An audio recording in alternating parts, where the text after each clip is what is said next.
Përshëndetje.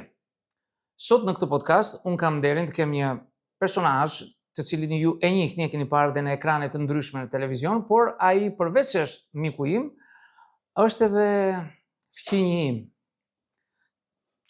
Po mos të merrem me këtë se do merrem sa më vonë, por sot kam nderin të ftoj Elvis Bregun, specialist i inovacionit dhe teknologjisë.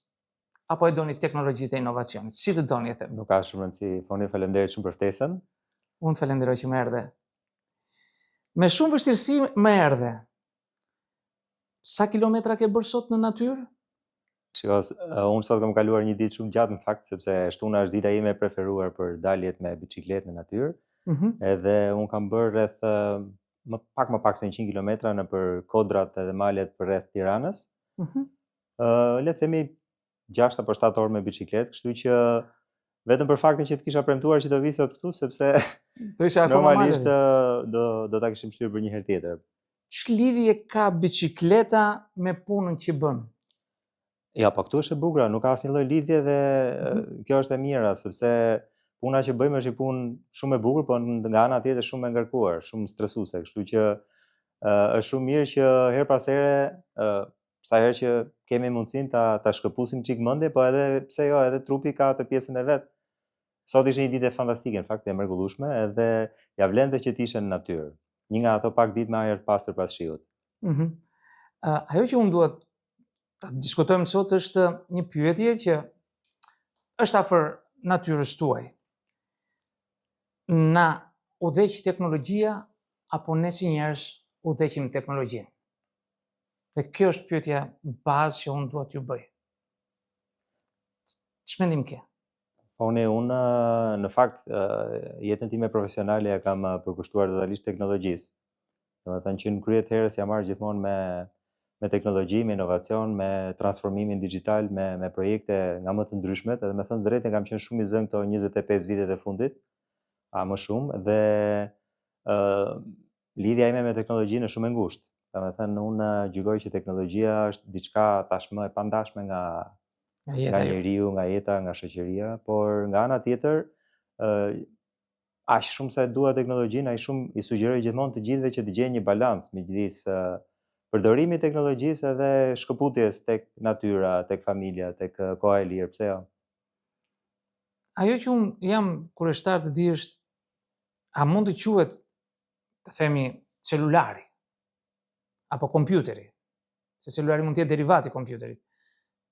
Është një pikë kyçe në historinë e njerëzimit, siç ishte rrota, siç ishte zjarri. A është?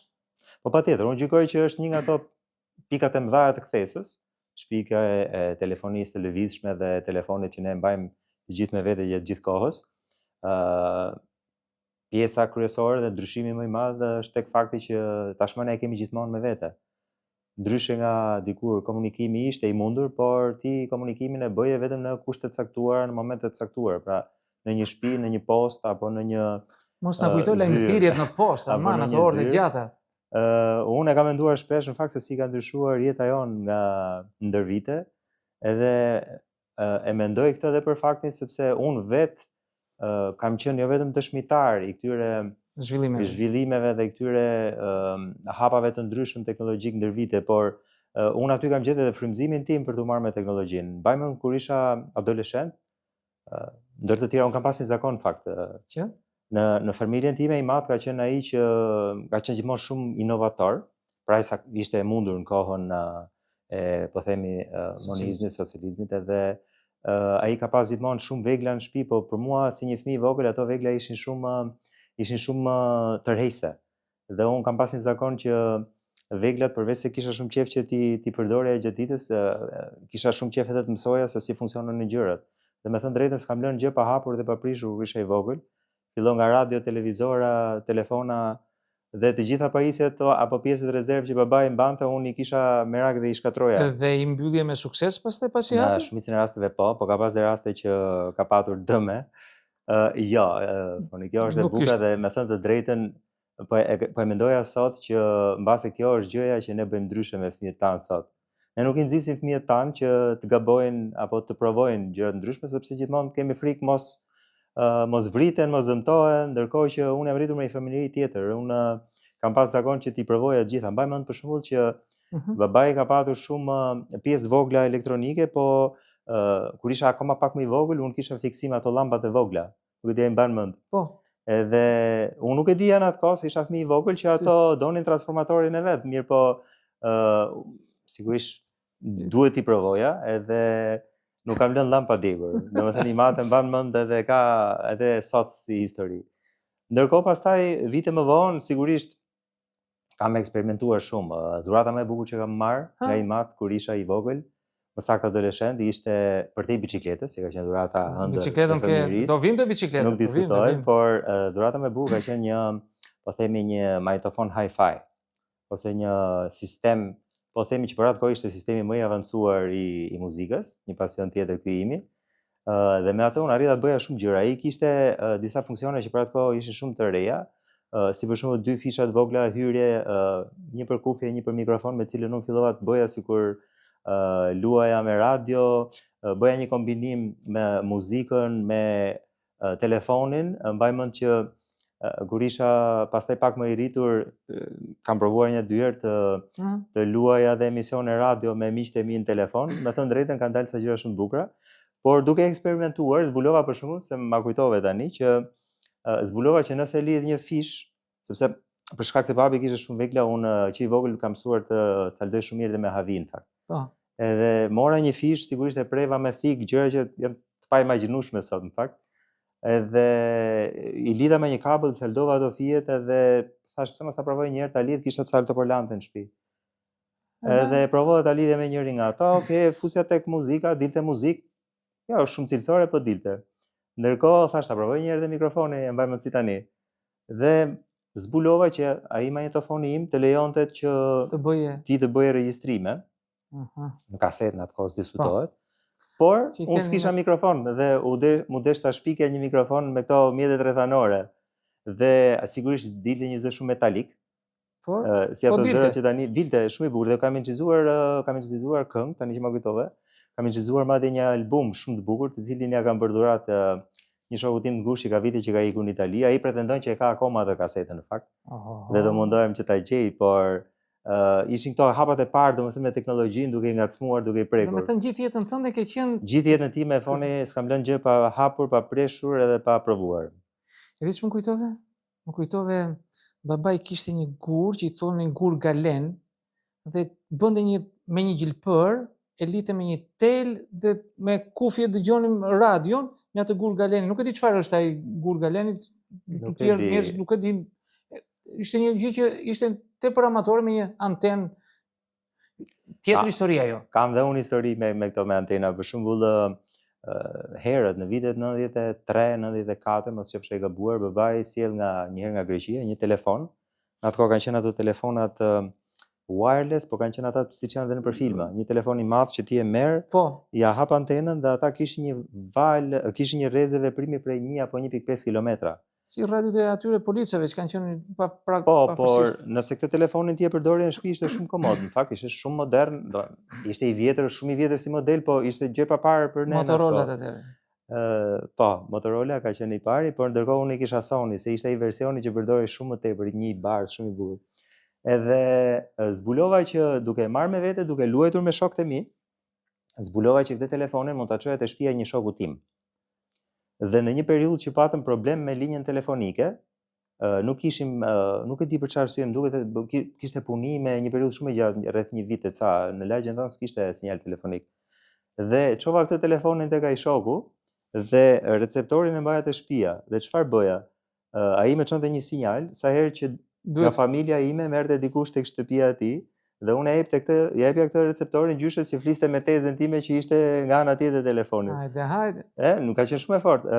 Dhe problemi na ndodhi pastaj kur për këtë telefon zbuluam që komunikoni dhe u bë, me thënë të drejtën, pajisja më e rëndësishme në shtëpi. Sepse ishte vetëm mënyrë për të u lidhur me familjen. Ishin telefonat fiks dhe ky ishte ne nuk e kishim atë periudhë telefonin fiks. Dhe arrita të lidhesha, sigurisht ai është edhe sot shoku im më i ngushtë, kështu që mund ta merrte mundimin që sa herë që binte dikush nga familja ime thoshte të lutem më lidh me familjen e Elbisit, ai e bënte, por sot janë pa imagjinueshme këto lloj gjërash. Nga ana tjetër tani kishim një problem që pas sa kohësh na filloi mos na funksiononte telefoni. Të keq. Ne nuk e kuptuam pse. Sigurisht unë e kisha hapur shumë herë atë telefon dhe zbulova që ishte bateria. Po tani për atë lloj telefoni në Tiranë ku do gjej bateri. Dhe mbaj mend që kam gjetur bateri të ngjashme. Ku t'ja ke hequr? Jo, gjeta në një dyqan bateri të ngjashme dhe me ndihmën e babait i mblodha, më duket 2 o 3 bateri që të bënin voltazhin e duhur për atë telefonin. Dhe gjithmonë me atë iden, kuriozitetin për ta bërë, mbaj mend që i bashkova me pak havi dhe me pak kallaj, siç bën ato, dhe funksionoi për mrekulli dhe gjyshi ime vazhdonte të komunikonte me gjithë familjen. Ishte shumë e bukur. Bravo. Kështu ka qenë fëmijëria ime, kjo më ka lidhur shumë, e kam menduar më vonë, fakt se kur isha i vogël nuk e kuptoja, që këtu ka ardhur edhe ajo dashuria, pasioni për të ren, për inovacionin. A mund të themi që hobi yt është bërë profesion? Po, patjetër, unë e kam zgjedhur vetë, nuk ka qenë profesioni im. Unë gjatë gjithë kohës, kur kam qenë në universitet, unë gjatë gjithë kohës kam bërë një punë të dytë. Praktikisht unë gjatë gjithë jetës kam bërë diçka pasdite, nuk kam qenë asnjëherë i lirë, por unë kam studiuar, unë të gjithë, po themi, mësimet për kompjuterin, për te ndonjë kursi që mund të kem bërë tek TUK kur isha në gjimnaz. Të gjitha të tjerat, kisha fatin që dija 2 gjuhë të huaja, anglisht dhe italisht, dhe unë të gjitha gjërat në kompjuter i kam mësuar vetë në mënyrë autodidaktike. Kam patur një fat shumë të madh sepse mamaja ime punonte në bibliotekën kombëtare dhe ai institucioni ishte institucioni i parë që futi personal computer në zyra. Dhe unë shkoja thuajse çdo ditë me pretendimin për prit mamin për dal nga puna dhe kaloj të paktën 1 orë apo 1 orë e gjysmë duke prit mamin në kompjuter. Mbaj mend si tani që të gjitha gratë e bibliotekës luanin me soliter, në atë lojë me letra. Dhe i vinte shumë keq kur shkoja unë sepse unë i merrja orën nga loja. Ndërkohë që unë kisha manin për të mësuar si funksionojnë edhe për ta... Të shkruaj me DOS, në atër, DOS kishin atër? Jo, ka qenë Windows 3.1-shi. Ka qenë Windows i versioni parë. Viti? 98, 99. Unë flasë 93, 94. Kam patur në kontakt me kompjuterin e parë, atëre kam le. Kam qenë emigrant. Por jo gjithmonë ka qenë pozitive, thoni, ja, domethënë këto gjurmimi inovacionit edhe gjithmonë kërkesa për të reja, gjithmonë ka pas edhe, nuk do thoya dështime, po ka pas edhe eksperienca negative apo që për shkakun ke vënë flakën në shtëpi, ndonjë gjë? Jo. Asnjëherë të tillë lloj, po më kujtohet se është edhe për qeshur, po më kujtohet një herë, ishim më të vegjël pak edhe burri i tezës time solli për herë të parë një televizor me ngjyra nga Italia. Familjen e tij më të gjerë, kishte një pjesë në Itali dhe ata i duruan. Po, ishte shumë e vjetër historia, po na mblodhi për një ditëlindje, djali i tezës time kishte ditëlindjen. Dhe e ke parasysh, tani do ndezim pak majtofonin të dëgjoj muzikë edhe të fikim televizorin. Kanë qenë ato telekomandat e mëdha, dikur televizorat me ngjyra. Më duket Gruding ka qenë. Edhe unë tani lexova atje, e kisha telekomandën afër, lexova aty mute. Dhe mendova e shtypa në rregull çdo gjë, i hoqa zërin, kërcyem, ne kënduam, ikëm secili në shtëpinë vet. Ai të vinte zëri më pas. Jo, vjen tezja pas sa ditësh në shtëpinë time dhe thot, po heqim. Ku nuk e kemi çuar televizorin se e rregullon njëri. I them unë, tezi çka ka televizori? Nuk i del zëri, tha, e çojmë këtu, e çojmë atje. I thash, më fal, ke telekomanda është i buton që thot mute, shtypeni atë edhe po kjo ishte dakord, pjesa që u zgjidh problemi, po tani u bë problem në familje se nuk thoshte njëri bravo Sami që dije që funksiononte. Ishte problemi që ti e prishe. Ti e prishe. Dhe me këtë ti e prishe, me thënë të drejtën, më ka përndjekur gjithë jetën. Sepse shumica e njerëzve kur shohin një gjë të re, gjithmonë gjykojnë se është ose diçka e prishur, ose diçka që nuk funksionon, ose diçka që nuk do funksionojë. Ne në profesionin tonë e quajmë rezistenca ndaj inovacionit. Edhe mua më ka ndodhur gjithë jetën, më ka përndjekur.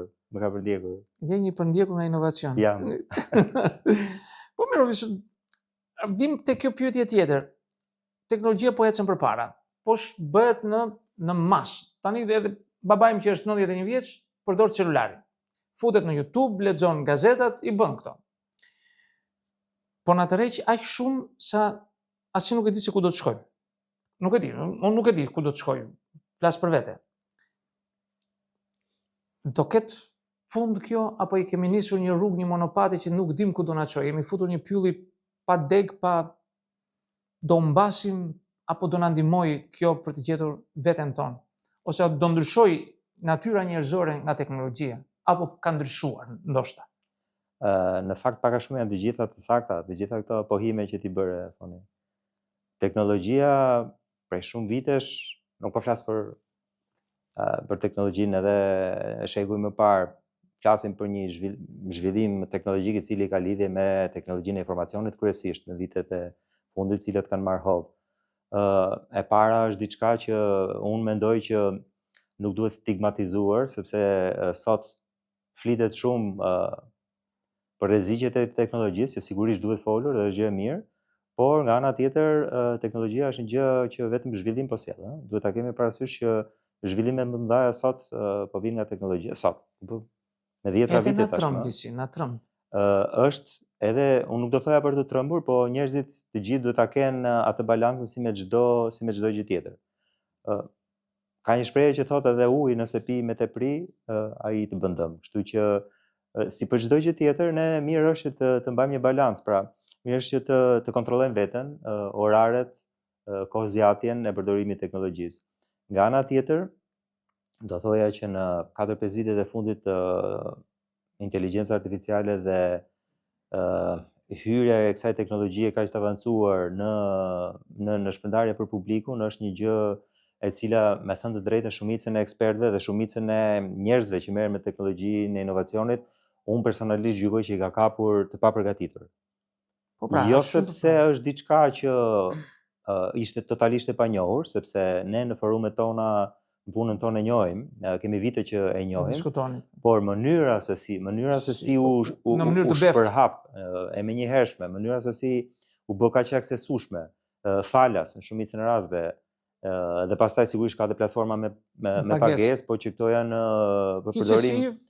për përdorim profesional, por gjithsesi aksesi tashmë është falas dhe ka një revolucion të jashtëzakonshëm.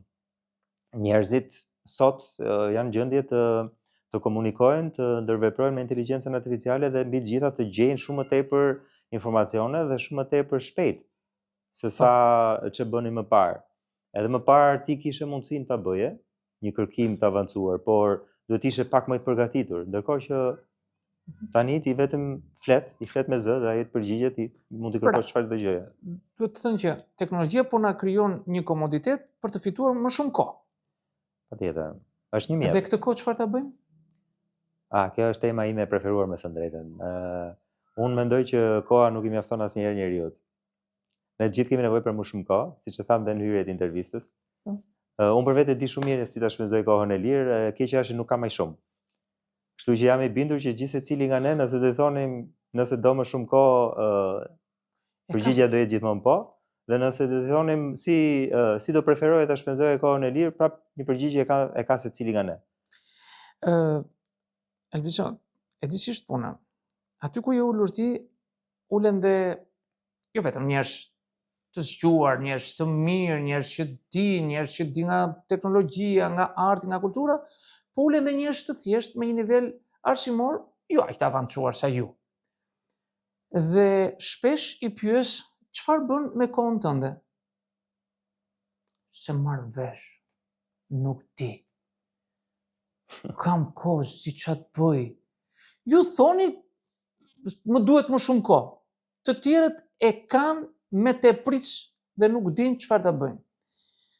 Natyrisht, ky është një problem që nga fëmijëria, nuk është se u bë sot ai. Pra, kjo është një nga gjërat më të mëdha. E kam kohën, s'di ç'a ta bëj. Ti s'ke kohën dhe di çfarë ta bësh. Kjo është një paradoks, besoj. Mendoj që gjithë secili e zgjedh vetë mënyrën se si ndërton jetën e vet, dhe është edhe një çik çështje, siç e the, çështje formimi dhe çështje, s'do thoya formimi akademik, e kam fjalën formimi njerëzor, formimi shoqëror. Secili nga ne ka ndërtuar jetën në mënyrën që gjykon më mirë, po unë nga ana tjetër jam optimist, sepse unë shikoj që njerëzit me cilët unë shoqërohem, po themi, po flasim vetëm për një rreth njerëzish që merren me teknologjinë dhe me inovacionin, por nëse shikojmë, ka shumë njerëz të cilët sa vjen më shumë, po bëjnë më shumë udhëtime, po bëjnë më shumë, shpenzojnë më shumë kohë me familjen, ashtu siç ka dhe njerëz të tjerë që kanë abandonuar fare familjen edhe diskutohet, por gjykoj që edhe me vetë teknologjinë, sidomos me inteligjencën artificiale, me që ishim aty, një nga gjërat kryesore që ne sugjerojmë të gjithë brezave, me thënë drejtën, është fakti që ka nevojë për më shumë njohuri. Pra ne nëse kemi një gjysmore kohë të lirë, në vend që të kalojmë kohën duke parë Reels në TikTok apo në Instagram, meqense edhe TikToku nëse shkretët njerëz po vuajnë me TikTokun janë bërë mund të kërkosh ka pafund informacione se kush janë të mirat, kush janë të këqijat, si mund ta përdorësh më mirë, si mund të mësosh me 5 minuta video në YouTube ti mund të mësosh se si të përfitosh akoma më shumë nga inteligjenca artificiale. Pra jo vetëm ta pyesësh pyetje banale sa për të kaluar kohën, po mund t'i bësh pyetje pak më të strukturuara. Kanë kërshëri. Do thoja që brezi i ri për shembull ka përqafuar shumë më mirë. Po, e shikoj. Të gjithë fëmijët ose gjithë prindrit me cilët flasim konstatojnë që fëmijët tashmë dinë ta përdorin teknologjinë, dinë të përdorin inteligjencën artificiale, një pjesë e mirë po bëjnë edhe detyra. Po bëjnë para. Para, dakord. Po flas për fëmijët që janë akoma në studime sipër, bëjnë detyra, bëjnë projekte, edhe unë këtë pjesën e nxis shumë me thënë drejtën. Unë mendoj që mirë është të mësojmë fëmijët tanë që të dinë të përdorin këto mjete. Këto janë mjetet me cilët ata do punojnë, me cilët do përballen në të ardhmen. Do ta vëm në një klap këtë që do të them unë tani. Fëmijëve mësojmë të mbledhin edhe 2 edhe 3 edhe 5 të dalin.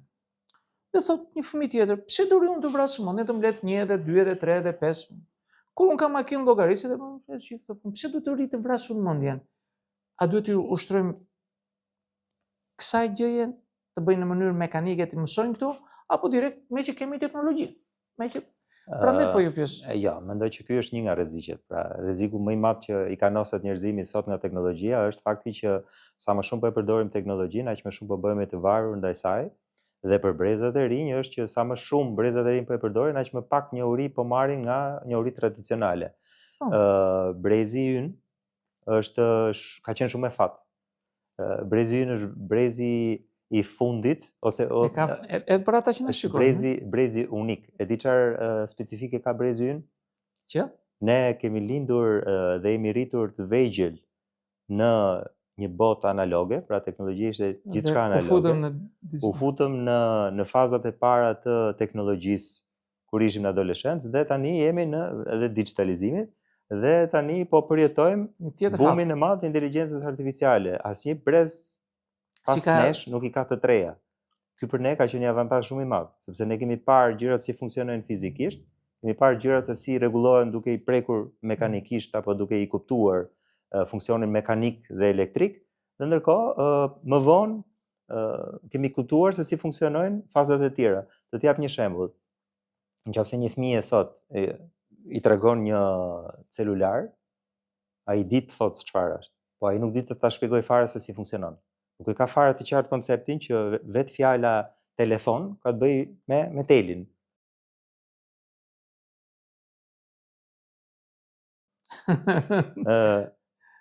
Ndërkohë që ne e kemi shumë qartë, për ne ka qenë një proces dinamik shumë i natyrshëm. Pra ishte 2 pajisje që lidheshin me tela, ato tela u zgjatën, pastaj u bën shumë tela që lidheshin me njëri tjetrin. Pastaj mund të flisim me sa tela që ishin për te oqeanit. Pastaj dolëm tek ushtrim kabllin brenda oqeanit, sa arritim atje. Po, jo që ca nga këto tela duke provuar pak radion, nga radio dolëm tek telefonia e lëvizshme dhe i gjithë ky procesi në kokën tonë, në trurin tonë është i ndërtuar. Pra, çdo që të pyesësh nga brezi ynë, do të di të japi një përgjigje si funksionojnë gjërat. Dhe anas tjetrës, nëse ti merr, ku di unë, një kaset magnetofonit vjetër, ja tregon brezit të sotëm, nuk din të ta shpjegojnë se çfarë është. Dhe nuk din të kuptojnë fare se çfarë është muzika dhe si regjistrohet muzika. Pse funksionon muzika, pse ti ke mundësinë ta ridëgjosh sa herë duash. E shumë të tjera. Po. Tani se ju futëm shumë teknologjisë. Fëmijët, për ata që na shikojnë tani, unë do të them që me të visin jemi në një pallat. Është bërë dhe të merr i pallatit, mos e shikoni kaq të mirë në teknologji. Me biçikletë lart e poshtë. madje ca kohë je futur në ashensor. Kjo është vërejtje e gjithë pallatit për ty. Ndaç shkuqun, ndaç zverdhën, do t'i them në sy ato që kam për të thënë. Me baltra na vjen, se breth maleve kodrave. E vërtet. Fëmijët e tu si kam parë me bicikleta, po atë ndjekin nga pas në këtë rrugën tënde apo? Fatkeqësisht jo aq sa do doja unë. Me bicikleta, unë desha shumë më tepër, por ata të dy, unë kam 2 djem, siç e di shumë mirë ti. Ata të dy janë të dy shumë të apasionuar pas futbollit, janë të çmendur pas futbollit. Janë të dy në ekip futbolli. Edhe kush më shumë e kush më pak nga ata stërvitjet e thuajse për ditë. Por nuk kemi ardhur akoma tek faza që unë t'i nxjerr. Pra, sigurisht që kemi dalë, kemi bërë shëtitje me bicikleta pafund nëpër kodrat e Tiranës. Por nuk e kanë më aq pasion se e kam unë. Po, unë do shtoja diçka këtu, Foni. Kemi të bëjmë prapë me një ndryshim shumë të madh brezash. Bicikleta për mua, në moshën e fëmijëve të mi, ka qenë mjeti i cili më ka dhënë lirinë. Dhe unë mbaj mend kur isha 14 vjeç, mos qofsh e gabuar, i mat pas shumë lutjeve të mia ndër vite, më bleu një bicikletë mountain bike, që në atë kohë i thonin bicikletë me rrota trasha, se nuk e dini mas emrin. Edhe aty tek kolonat shiteshin, marka Vicini, italiane. Nuk e di a ekziston akoma me të drejtën, por unë atë bicikletë e kam mbajtur për shumë vite. Ka qenë shumë e dashur për mua për faktin se ajo më mundsonte që të lëvizja gjatë gjithë kohës, ajo më mundsonte që të isha i lidhur me miqtë e mi dhe unë kisha krijuar një grup, të natyrshëm, pa shumë rregulla, pa shumë burokracira brenda grupit, po të gjithë shokët e mi pastaj u bën me nga një bicikletë dhe ne kishim një gjë që takoheshim çdo ditë para ditën verë dhe pas ditës diskutohet që ishte ajo shëtitje te bulevardi, por bënim një xhiro nga liçeni. Pastaj për çdo lloj komunikimi, se në atë kohë s'kishim telefoni, çdo gjë bëhej me bicikletë, do shkoje te njëri, do i flisje poshtë balkonit, do shkoje te tjetri, do i fishkëlleje. Kështu që lidhja ime me bicikletën ka qenë dhe është, për ata që më njohin edhe dinë që është shumë e vërtet, shumë e stamposur në jetën time. Për të mos folur pastaj që ka qenë mjeti me të cilën jam njohur dhe kam shëtitur shumë me gruan time që ti gjithashtu e njeh. Ka dhe një gjë të bukur. Elvisi ka 2 djemë, si shta. Unë kam vajzë e djalë, po ka qelluar rastësi që fëmijët kanë të njëjtat emra. Vajza ime Aleksandra Enea, djali më Aleksandri dhe Enea. Bingo në pallat. Ne ndajemi kështu. Pallati unë ka patur të paktën ja 4 Enea. Po kombinimi ka nikur 2 kanë mbetur tani. Megjithatë. Kombinimi është i jashtëzakonshëm. Përveç çmendurisë që ke me bicikletën. Më thuaj çmendurinë që ke me zhytjet. Se do ta kalosh kështu ti? Ajo është pastaj është një pasion tjetër. Këtu më ri. Edhe tani kaluam nga ca gjëra që do kthehemi prapë. Kaluam nga ca gjëra që i kuptojnë dhe i dashurojnë gjithë, siç është teknologjia. Kaluam tek bicikleta që, kuptojnë dhe mund ta dashurojnë shumë njerëz. Kaluam pastaj te një pasion që jo të gjithë e kuptojnë, por që ata që e kuptojnë janë totalisht të apasionuar pas asaj. Jeta poshtë sipërfaqes së detit është, nuk do thoja po aq e bukur sa lart, sepse është 10 herë më e bukur se sa lart. Kështu që kushdo që e ka provuar do të ta konfirmoj këtë. Ndjesia që ti merr kur zhytesh, unë zhytem pa bombula, domethënë sigurisht që unë rri shumë pak, nuk jam nga ata që rrin 4-5 minuta në ujë. Sa orë zgjat një zhytje që ti të kënaqesh? Sa shkon? Po ti për mua zgjat 6 orë. Problemi është që kemi edhe familje, kështu që jo, ato e zgjidhim, nuk është problem fare, po e kemi kufizuar pak këto kohë, sepse edhe familja ka pjesën e vet, pra duhet që të 6 orë. Shiko, optimalja është diku ke 2 orë, pra nëse ti ta bësh zhytje sportive, sepse bëhet fjalë që ti me syze je gjatë gjithë kohës duke parë, duke kërkuar për gjallësa, ka lloj, kemi peshk, kemi oktapod. I njeh këto. Po. I gjuan nuk kanë janë, po. Dhe çudia është që në Shqipëri nuk ka sa duhet kishte, po ka. Ka vende të bukura që ka bukuri, ka vende që ka peshk të jashtëzakonshëm. Po, peshku im i preferuar për shembull është ai që në Shqip i thon kerri ose çernia në italisht. Është shumë i bukur. Sa herë që e kap, sigurisht edhe fëmijët janë mësuar që e dallojnë direkt shijen e peshkut i cili është kapur nga unë për që është i freskët edhe shijen e peshkut që blihet në dyqan apo restoran.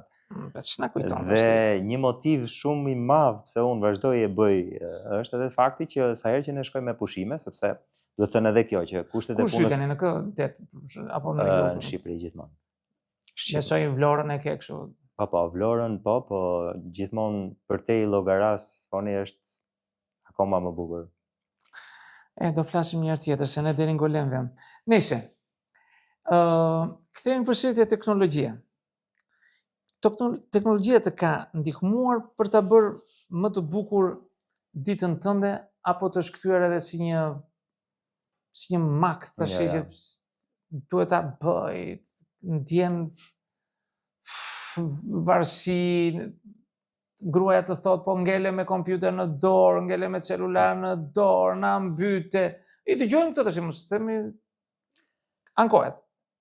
Tani, jo, unë nuk e kam humbur fare, po themi dashurinë për teknologjinë, vazhdoj të jem po aq aktiv. Fati im është që në punën që unë bëj, në fakt, kam mundësi që të bëj gjatë gjithë kohës projekte nga më të ndryshmet. Domethënë, unë e filloj ditën duke folë për bujqësinë, projekt digitalizimi në bujqësi, dhe mund ta mbaroj ditën duke folur për dronët dhe inteligjencën artificiale në pyje. Dhe me thënë të drejtën, kjo më ka mbajtur për shumë vite të karikuar. Ma bëjnë shpesh të pyetje për shembull, si arrin ta gjesh motivimin në punë. Unë kam shumë vite që punoj tek kompania ku vazhdoj të punoj edhe sot. Edhe ma bëjnë shumë shpesh pyetjen si e gjen motivimin. Unë e gjej motivimin pikërisht tek mënyra se si i përqasem projekteve të ndryshme. Fati im ka qenë që unë gjithmonë kam patur projekte me impakt, do të thotë që teknologjia dhe njohuria ime dhe horizonti im ka dhënë mundësi që të bëj gjëra që kanë dhënë impakt dhe edhe të prekshme. Edhe të prekshme. Domethënë, unë kam bërë projekte të tipit për shembull, një më thuaj, në Tiranë kemi ndonjë tëndin, ndonjë gjë që ta shikojmë ndonjë nga projektet e tua? Po, në Tiranë në fakt kemi disa projekte në fakt tashmë. Por më thuaj një dy. Unë mund të thoja në lidhje me parkimet. Nuk e di a ke përdorur ndonjëherë parkimin me pagesë. Unë s'kam bicikletë, kam thënë. Nëse e keni përdorur, mënyra se si paguhet parkimi në Tiranë bëhet nëpërmjet një platforme të cilën e kam zhvilluar unë, pra e kam drejtuar si projekt. Edhe ka qenë një nga projektet më të bukura, në fakt me impaktin më të madh. Ne kemi në kompani për shembull një grup shumë të madh njerëzish që shëtitin gjatë gjithë ditës ato makinat e vogla elektrike nëpër Tiranë, sepse kanë takime pafund, 4-5 takime, 5 takime në ditë.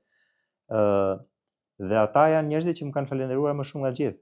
Që kur është bërë ky shërbim, sepse më në fund arrinin të gjenin parkim dhe pavarësisht se paguajnë atë 100 lekë orën, po të paktën mbaron një takim dhe e gjen edhe është shumë komode nëpërmjet celularit. Tjetër kemi ndonjë gjë të bukur? Ne kemi bërë në fakt edhe një aplikacion që jemi shumë krenar që quhet Tirana Ime. Është aplikacioni i parë që është në fushën e Smart City, të qyteteve inteligjente.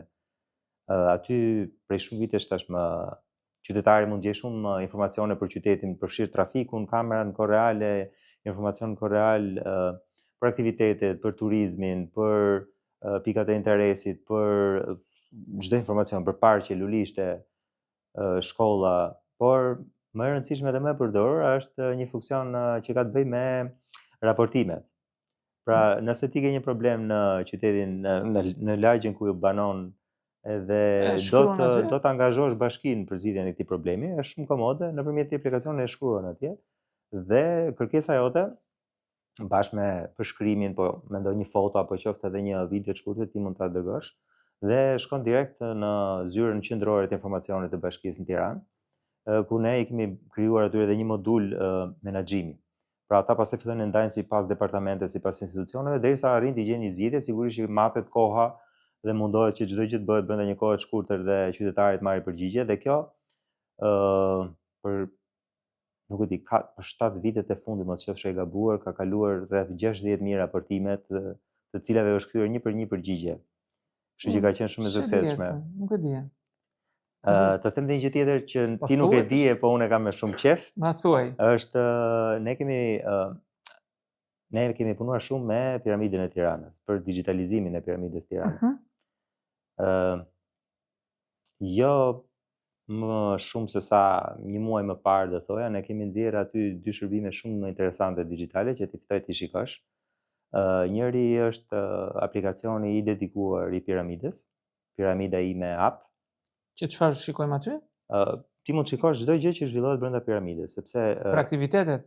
Jo, të gjithë, jo vetëm aktivitetet, po aty ka shumë kurse për fëmijët, ka shumë aktivitete që zhvillohen në zyra të ndryshme apo në qendra të ndryshme, sepse piramida është përbërë nga një numër shumë i madh institucionesh të cilat operojnë aty në atë ambient. Në kafene kam parë, nuk e di. Po, e para mirë është që të hysh edhe brenda. Hyra dhe më nxorën kështu si leck. Duhet të marrësh leje, duhet të aplikosh, siç më thosh. Po prit më shikojmë ç'është, jo nuk futesh dot. Nuk e di dhe tjetra që shkon. Falenderoj ata që më nxorën. Dhe tjetra që shkon shumë mund të ndihmoj kur të shkosh herë tjetër, aty ku hyn tek hyrja kryesore, ne kemi vendosur 2 panele të mëdha, 2 infopointe të mëdha në fakt. Po. Të cilët e paraqesin piramidën në një formë shumë inovative për herë të parë në Shqipëri. E kemi ngritur gjithë piramidën në 3D, po piramidë reale, domethënë është bërë fotografimi dhe renderizimi në 3D i gjithë piramidës, si nga jashtë edhe nga brenda. Dhe çdo gjë që ti shikon aty mund ta zmadhosh, ta afrosh dhe të shikosh informacion. Pra kjo qendra, çfarë kursesh bën, me çfarë mund të më ndihmoja, kam interesun që të shkoj ta vizitoj. Pra, ja vlen që të zbres deri te 4 minuta një apo kompjuterin mund ta bëj këtë pa vajtur atje? Po, mund ta bësh, nuk ke nevojë, mund ta bësh nga aplikacioni Piramida Ime, Piramida app. Edhe këtu keni dhënë dhe ju ndihmën kryesore. Po, këto janë të gjitha projektet që unë i kam shumë për zemër në fakt. Kemi ndonjë gjë të bukur në vazhdim, ke ndonjë projekt të bukur që mund ta themi tash që si o ke thënë të tjerëve, më thua vetëm për mua, me që të kam në pallat. Shiko, kam një parime dhe me thënë të drejtën për këtë nuk kritikojnë shumë, unë nuk flas para kohe. Domethënë, unë kam një listë. Kur ta bësh do vish. Unë kam një listë shumë të madhe me projekte për cilat punoj çdo ditë dhe bashkë me skuadrën lodhemi shumë. Janë të gjitha projekte që kanë potencial të jashtëzakonshëm dhe ne kemi një parim që nga ato 10 projekte me të cilët po merremi, sikur 2 nga ata të bëhen, të realizohen deri në fund, ato të 2 do kenë një impakt të jashtëzakonshëm. Dhe nëse do t'i realizojmë tani shpejt, të jap fjalën që njëri nga këta do vit ta prezantoj këtu bashkë. Shikon ti? Shikoj ç'bën miqësia? Me që jemi komshi. Shumë mirë. Folëm për bicikletën, folëm për zhytjet, folëm për teknologjinë. Çfarë meraku të ka mbetur që se ke bër akoma në jetë? Në përgjithësi unë e konsideroj veten shumë njëri të plotësuar, me thënë drejtën. I kam vënë shumë objektiva vetes dhe jam pak edhe i fiksuar, domethënë nëse vendos një objektiv, dua patjetër ta realizoj. Mendoj që kjo është deri diku te një pikë dobët që kam, po një gjë që s'e kam bërë kurrë dhe kam pas gjithmonë qejf është hedhja me parashut. Sot nesër nuk e bëra kurrë dhe në momentin që kalova një farë moshe, të hidhesh vetë apo të shtyn? Dhe në momentin që u bëra me fëmijë, pastaj thash, jo, nuk do ta bëj. Nuk duhet të rrezikoj të ardhmen e fëmijëve thjesht për të. Po pra. Shikoj, gjykoj që nuk është e rrezikshme, edhe se duhet thënë dhe kjo. Por nga ana tjetër, kam thënë, okay, un kam mjaftuar shumë pasione të rrezikshme, sa ajo që nuk u tha për shembull është që un kam zakonin që të vritem shumë shpesh.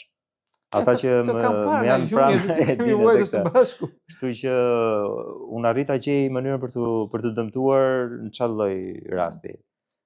Domethënë është hobi yt edhe ti. Jo, po unë deri diku sportet që unë bëj janë sporte, për shembull, mountain bike është hyn te sportet ekstreme, ha. Të ecësh në male me gur, me rrugë pa rrugë edhe. Vetëm shkon apo ke shoqëri që të ndjek? Shiko, ka shumë njerëz, ka shumë të apasionuar sot në. Ata që na shikojnë dhe thonë ka shumë të sëmur, do ta shtonin. Po këta nuk e quajnë veten, nuk hyn te të sëmur, këta hyn te pasionantët e natyrës. Unë kam në pjesën më të madhe në fakt kam dalë këto kohë vetëm për një arsye të vetme, sepse e kam të vështirë që të koordinohem me njerëz për arsye të kohës. Por sigurisht kam disa grupe. Një grup për shembull e kam që bëjmë të udhëtimet e gjata me bicikleta në rrugë. Dhe sa kilometra bënin për shembull? Po këto kilometrat e gjata janë, mund të shkojnë 160, 180. Me një bicikletë? Me një bicikletë me një ditë. brenda ditës. Për shembull, nisesh nga Tirana, do vesh në Përmet, po them? Gramsh. Për shembull, është një Shkon në pikë që Gram. bëm para Pastaj kohësh. ktheheni me se? Belçi, Apo pothuajse ktheheni me bëjmë çdo makinë? javë. Jo, shkojmë nga shtëpia, do bëjmë krapën, do shkojmë në Elbasan, Cerrik, Gramsh. E ktheheni prap. Po. Po shumë e bukur, Po nuk ka është të aq keq sa furgona, duket. mund të merrni të furgona për njerëzit. Nuk e di pse. Nice. Por me Unë s'do ta bëja kurrë. thënë të drejtën, ky sport më ka dhënë shumë mundësi për të u njohur me njerëz. Kam shumë miq tani që më kanë lidhur vetëm nga sporti, sepse ne shkojmë edhe nëpër gara, për shembull, sot ka patur një garë tek e cila unë nuk mora dot pjesë në Malzi, një garë shumë e bukur. Është një garë tjetër që bëhet në Prishtinë. Sa herë që ka gara në Tiranë, ne i ftojmë po ashtu gjithë shqiptarët, po pse jo edhe tuajt që të vinë dhe kam takuar shumë njerëz. Kam takuar me thënë drejtën aq shumë njerëz sa që nuk e besoja që kishte jo vetëm njerëz që ka shumë njerëz që merren me këtë sport, po edhe njerëz që janë po themi të një formimi edhe të një kategorie pak më si diplomat për shembull, ose si me qira fjala një pjesë e mirë janë të huaj, ka shumë të huaj në Shqipëri që bëjnë sporte ekstreme, bicikleta apo qoftë edhe ngjitje malore në këmbë. Ose ne bëjmë jetë ekstreme, njësoj është. Ne kemi të përditshme. Misi, unë të falenderoj shumë që të kisha këtu sot, na kënaqe, me ato që na the, me ato që ti bën. Të urojmë jetë gjatë, vazhdofsh me këtë themi me këtë çmendurinë tuaj për të ngjitur maleve, për të zhytur, për të bërë këto gjërat inovative. Të uroj jetë gjatë dhe suksese. Shumë faleminderit Foni dhe shpresoj që tani mbasaj bisede të më mirë kuptoni edhe kur ndonjëherë vi me biçikletën me baltë, sepse vetmi arsye për cilën unë ngjis lart është për ta larë. Ta kam bërë hallat. Unë si komshi ta kam bërë hallat. Shumë faleminderit. Miq, besoj që edhe juve jeni kënaqur me këto që na tha Elvisi sot. Unë ju falenderoj për vëmendjen dhe miru takofshim në podcastet të tjera.